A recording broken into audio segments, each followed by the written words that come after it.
Bismillahirrahmanirrahim. Assalamualaikum warahmatullahi wabarakatuh. Alhamdulillahirabbil alamin. Walladzi arsala rasulahu bil huda wa dinil haqq liyudhhirahu 'ala dini kullih. Wa kafa billahi syahida wa asyhadu an la ilaha illallah wahdahu la syarikalah. Wa asyhadu anna Muhammadan abduhu wa rasuluh. Allahumma shalli ala Muhammad wa ala alihi wa ashabihi wa man tabi'ahum bi ihsanin ila yaumiddin. Ya ayyuhalladzina amanu taqullaha haqqa tuqatih wa la tamutunna illa wa antum muslimun. Wa ba'd fa inna astaqal hadisi kitabullah wa khairal hadyi hadi Muhammadin sallallahu alaihi wasallam wa syarrul umuri muhdatsatuha fa inna kulla muhdatsatin bid'ah wa kulla bid'atin dhalalah wa kulla dhalalatin finnar. Ayol hadirun ikhwafidin azanallahu subhanahu wa ta'ala. Insyaallah kita masuk hadis ke-68 dari matan kitab Al-Jami' bab-bab bagian akhir dari kitab Bulughul Maram oleh Al-Hafidz Ibnu Hajar Al-Asqalani rahimahullahu ta'ala. Tema global tentang masalah mewaspadai akhlak yang buruk, satu jenis akhlak yang kita kenal pagi hari ini. Setelah tahu keburukannya, menjadi bahan koreksi kita semuanya. Jangan sampai akhlak itu ada pada diri kita, yaitu an-nammam atau al-qattab. Terjemahnya adu domba, bergaul sana sini dua kubu biar tengkar. An Hudzaifah radhiyallahu qala bersabda Rasulullah sallallahu alaihi wasallam, la yadkhulul jannata, tidak masuk surga, qattatun, orang yang mengadu domba.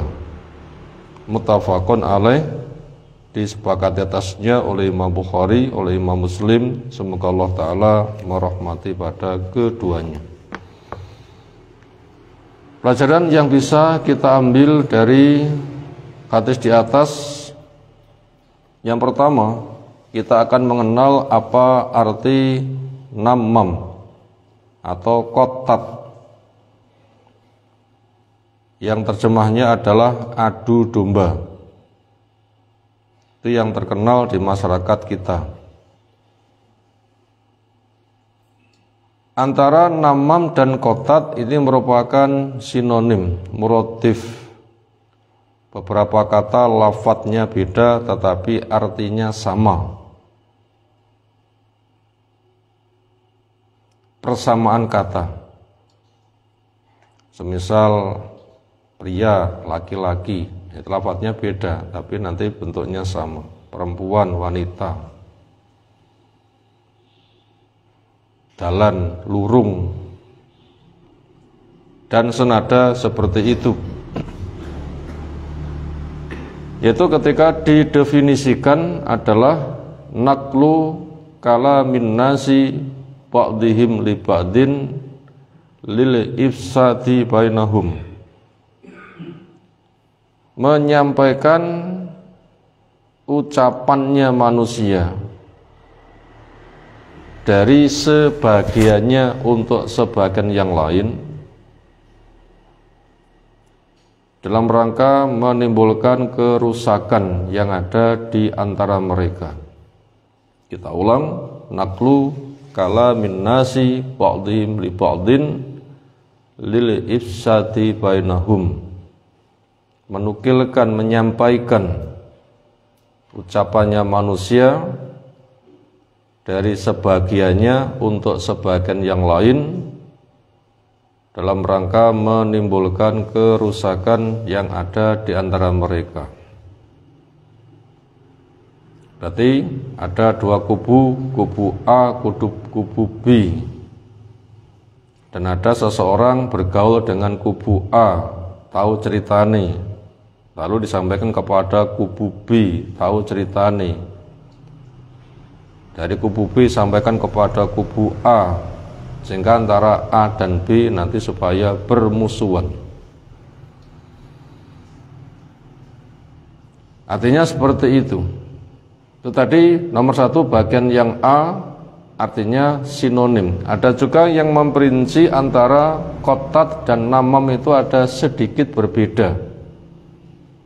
Kalau namam, A dan B ngobrol,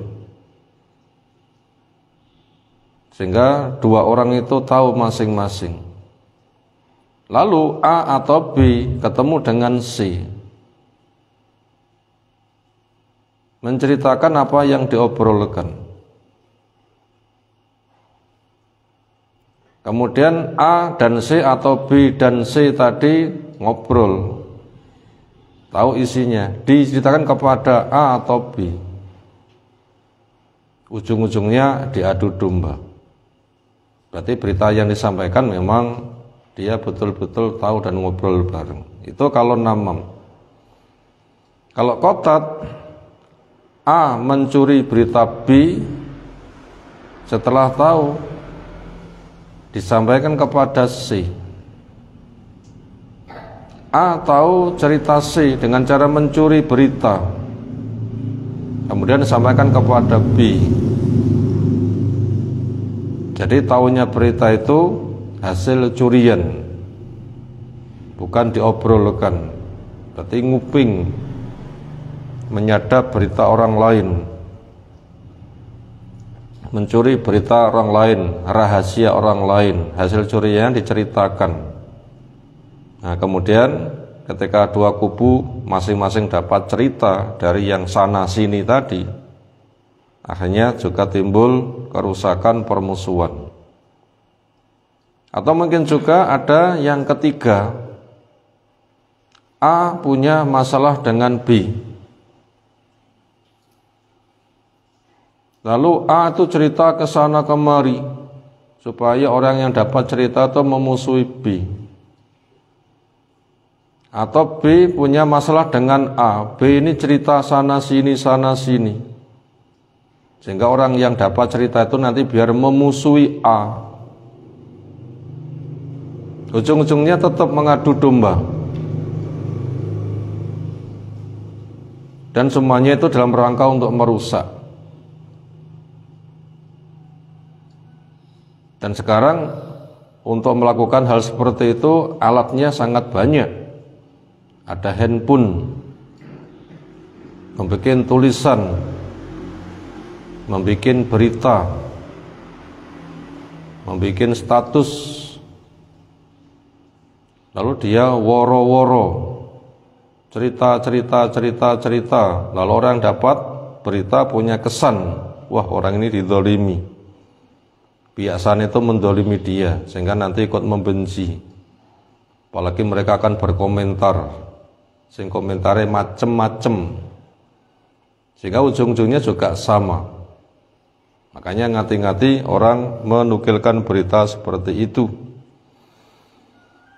Itu tadi pelajaran pertama tentang arti an-namam atau al-qatat. Sekarang nomor 2, apa hukumnya? Jawabnya haram dan dia termasuk dosa besar. Dari mana diketahui itu termasuk dosa besar? Jawabnya dijelaskan ancamannya dan itu mengerikan. Apa tadi ancamannya? Tidak masuk surga. Loh, berat kan ancamannya. Jadi tanda dosa besar itu seperti itu, dijelaskan ancamannya dan ancamannya itu berat. Tidak masuk surga. Ini kan berat sekali. Ini menunjukkan tanda-tanda dosa besar. Itu tadi nomor 2 tentang hukum namam atau hukum qatat. Nomor 3, sebab hukum. Kenapa kok termasuk dosa besar? Jawabnya A, dijelaskan oleh dalil. Memang dalil menjelaskan itu dosa besar. Kemudian yang B, ketika ditinjau pada sisi hikmahnya, pengaruh dampaknya, kenapa dikatakan dosa besar? Jawabnya karena merusak persaudaraan. Islam datang membenahi, menyatukan, mempersaudarakan. Nah, yang ini ternyata malah merusak, berarti bentrok. Dan dua makna di atas saling melengkapi, yang kesimpulannya secara dalil maupun secara kenyataan memang itu jelas-jelas berbahaya besar. Berikutnya masuk pelajaran yang keempat. Hukum pelarangan. Kenapa itu dilarang? Jawabnya sebagai ujian ketundukan. Berarti ada perintah, ada larangan. Bila orang itu betul-betul menghamba pada Allah dan taat, maka perintah ia kerjakan, larangan ia jauhi. Kenapa dilarang? Ya karena memang sebagai ketetapan hukum. Dan tanda takwa itu menghargai hukum Allah, menghargai syiar Allah, menghargai rambu-rambu Allah. Di antara rambu-rambunya adalah ada hukumnya tentang pelarangan namam, pelarangan kotat. Kalau kamu takwa, nah kamu nanti akan jaga mulut, tidak mengadu domba, tidak namam, tidak kotat. Yang kedua, bahwasanya namam atau kotat itu merusak persaudaraan, menyebabkan akan hilang kekuatan dan akan bahaya di depan lawan. Ini hikmah kenapa dilarang, karena itu akan menimbulkan kerusakan. Dengan permusuhan dua kubu nanti hilang kekuatan, sehingga ketika ada lawan mereka nanti akan menghancurkan. Ya, bahayanya besar. Maksudnya ta'awun ala birri wa taqwa, untuk memperkokoh perjuangan, ternyata ini malah merusak hubungan keduanya, sehingga musuh akan memporak-porandakan. Misalnya orang munafik di Madinah, tokohnya ada Abdullah bin Ubay bin Salul. Itu mengadu domba antara Aus dan Khazraj. Sehingga apabila dua kubu itu tengkar, nah ini seperti apa nanti resikonya? Padahal mereka sama-sama siap mengawal Islam. Supaya pengawalannya kompak, dua suku ya kompak. Kalau sampai dua kubu itu gelut, dan itu hampir gelut dua kubu itu, Aus dan Khazraj.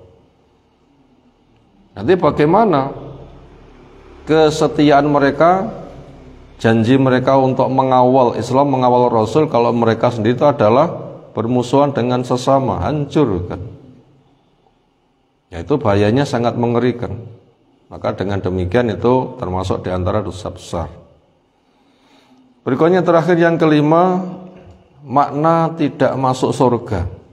Itu apa? Apa memang nggak masuk sama sekali, berarti neraka selamanya, atau apa? Kadang bahasa seperti ini ketika belum dijelaskan keterangannya, ini memiliki makna yang kabur, seolah terancam neraka selamanya. Arti tidak masuk surga adalah tidak bisa masuk surga bersama rombongan yang orang-orangnya tidak punya dosa itu. Jadi dosa kotat, dosa namam itu nanti ketika di hari kiamat dikumpulkan ke grupe orang mengadu domba. Maka grupe orang yang mengadu domba, andaikan mereka bisa masuk surga, tapi tidak boleh bareng dengan grup yang lain yang nggak punya dosa itu. A nggak punya dosa adu domba sehingga masuk surga mulus. Lalu B grup adu domba, ya tidak bisa A dan B masuk surga bareng-bareng. A bisa mulus, yang B beresi dulu, dosa besarmu bersihkan dulu, sehingga tidak bisa masuk bareng-bareng bersama mereka. Wallahu a'lam. Demikian soal hadis yang lain kita kaji menyusul. Subhanakallahumma bihamdika, asyhadu an la ilaha illa anta, Astaghfiruka wa atubu ilaik. Assalamualaikum warahmatullahi wabarakatuh.